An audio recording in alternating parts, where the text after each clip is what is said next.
वहीं खट्टर सरकार ने पलवल रेल जमीन घोटाले में एक HCS अधिकारी को निलंबित कर दिया है और अन्य कई कर्मचारियों के खिलाफ कार्रवाई की जा रही है। इसके साथ ही बताया कि 2 से 3 महीनों में उत्तर प्रदेश हरियाणा सीमा विवाद का भी समाधान कर लिया जाएगा। वहीं उन्होंने बताया कि हरियाणा सरकार ने महा टीकाकरण अभियान शुरू कर दिया है और महामारी अलर्ट सुरक्षित हरियाणा की अवधि भी 28 जून तक बढ़ा दी है। इस बारे में खास बात की है हमारे संवाददाता अनिल कुमार ने राजस्व एवं आपदा प्रबंधन विभाग के अतिरिक्त मुख्य सचिव संजीव कौशल से। उत्तर प्रदेश और हरियाणा सीमा विवाद सुलझाने के लिए उत्तर प्रदेश और हरियाणा सरकार ने क्या कदम उठाए हैं, इस समय मेरे साथ हैं हरियाणा के additional chief secretary Sanjeev Kaushal. इनसे जानते हैं। जी अनिल जी, माननीय मुख्यमंत्री हरियाणा और माननीय मुख्यमंत्री उत्तर प्रदेश के बीच पिछले साल बैठक हुई थी।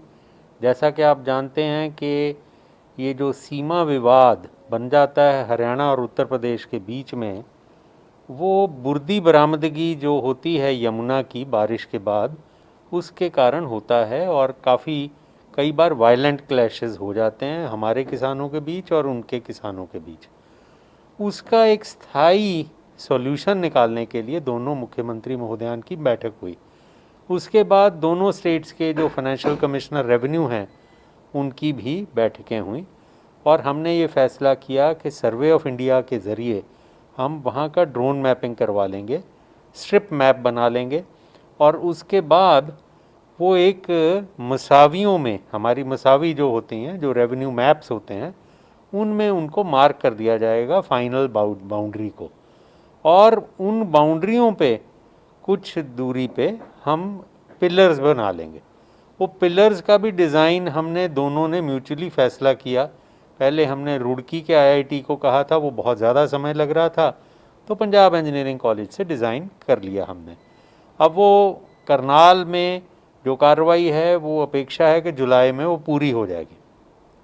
इसके साथ ही साथ क्योंकि दूसरे हमारे ज़िलों में भी ये समस्या रहती है, पानीपत, सोनीपत, फरीदाबाद और पलवल में ख़ास तौर पर, इनके भी डिप्टी कमिश्नरों को हमने हिदायत दी है। उनकी बैठक हुई सबकी करनाल में पिछले बुधवार, और ये फैसला किया गया कि क्या क्या पद्धति उनको भी इसी में अपनानी है और कार्रवाई करनी है, और हम कोशिश कर रहे हैं कि आने वाले 2-3 महीने में वो कार्रवाई भी पूरी हो जाए। कौशल साहब, पलवल रेल जमीन घोटाले में आपने अभी तक क्या कार्रवाई की है? वो एक्विजिशन का मसला था जो ज़मीन का, उसमें कॉम्पेंसेशन देने के लिए कुछ हमारे नीचे के स्तर के अधिकारियों ने कोशिश की कि वो ज़मीन के बहुत छोटे छोटे टुकड़े ख़रीद लें एक्विजिशन से पहले, ताकि उनको मुआवजा बहुत ज़्यादा संख्या में मिल जाए। तो उसमें कुछ हमारे सीनियर अधिकारी SDM लेवल के भी थे, उन्होंने ऑर्डर कर दिए कि कॉम्पेंसेशन 21 करोड़ या उससे भी ज़्यादा बनता था, लेकिन वक्त में ही सही समय पर हमें पता लग गया और उसको रोक दिया गया है, पेमेंट नहीं की गई। और जब पूरी जांच की गई तो उनके विरुद्ध कार्रवाई का भी फैसला हुआ, मुख्यमंत्री जी ने उसको अप्रूव कर दिया है। उसमें एक हमारे हरियाणा सिविल सर्विस के अधिकारी सस्पेंड हो गए हैं, बाकी जो हमारे कर्मचारी थे उनके विरुद्ध भी कार्रवाई की जा रही है।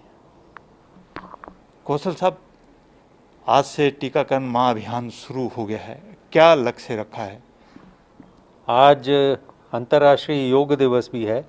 हम सब ने हरियाणा प्रदेश के सब ज़िलों में इकट्ठे अधिकारियों ने, मंत्रीगण ने, सब ने योग साधना भी की, और आज एक मेगा वैक्सीनेशन का रखा गया है। टारगेट 2.5 लाख कम से कम होगा, और इसमें सभी को जो टीका लगेगा वो बिल्कुल फ्री होगा। उम्र कोई भी हो, जो भी हो, आगे से फ्री ही लगता रहेगा। कौशल साहब, महामारी अलर्ट हरियाणा सुरक्षित में क्या सुविधाएं लोगों को दी गई हैं और क्या पाबंदियां लगाई गई हैं? अनिल जी, जैसा कि आप जानते हैं, हम हर सप्ताहांत में इसके बारे में एक रिव्यू करते हैं कि अब स्थिति क्या है कोविड के मामले में। तो अब स्थिति बेहतर होती जा रही है। जो हमारे पास कल का टेस्ट पॉजिटिविटी रेट आया वो 0.64% रह गया है, और हमारा जो रिकवरी रेट है वो काफ़ी बढ़ चुका है, 98.47% हो गया है। तो समय है, और जो महामारी अलर्ट सुरक्षित हरियाणा में हमने रिस्ट्रिक्शंस लगाई हैं उनको और थोड़ा सा कुछ को हमने आसान किया है, थोड़ा सुविधा और दी है। और उसमें असल में 2 मोटी सुविधाएं हैं, बाकी जो पिछले सप्ताह में हमने दी थी वही चलेंगी। एक, जो शादी ब्याह हों उनमें 50 तक की संख्या में लोग शामिल हो सकते हैं। पहले आप जैसे जानते हैं संख्या 21 होती थी, अब 50 तक उसको बढ़ा दिया गया है। दूसरा ये कि हमने जो पहले एक दिन पहले हमने सरकारी दफ्तरों में भी 100% हाज़िरी अलाउ कर दी है। तो हमने साथ ही जो हमारे कॉर्पोरेट ऑफिसेज हैं, कंपनियों के ऑफिस हैं, उनमें भी पहले हमने 50% अलाउ कर रखा था, अब वो भी हमने 100% कर दिया है। ये थे मेरे साथ अतिरिक्त मुख्य सचिव संजीव कौशल ने बताया, उत्तर प्रदेश हरियाणा सीमा विवाद मामले में ड्रोन मैपिंग करवाई जा रही है और 2-3 महीनों में सीमा विवाद हल कर लिया जाएगा। इसके साथ साथ उन्होंने बताया कि पलवल रेल जमीन घोटाले में एक SCS अधिकारी को निलंबित कर दिया गया है और दूसरे कई कर्मचारियों के खिलाफ कार्रवाई की जा रही है। वहीं उन्होंने बताया टीकाकरण महाअभियान शुरू कर दिया गया है और महामारी अलर्ट हरियाणा सुरक्षित की अवधि 1 सप्ताह बढ़ाई गई है। इसके साथ साथ कुछ लोगों को राहत भी दी गई है। Anil Kumar, total news, Chandigarh.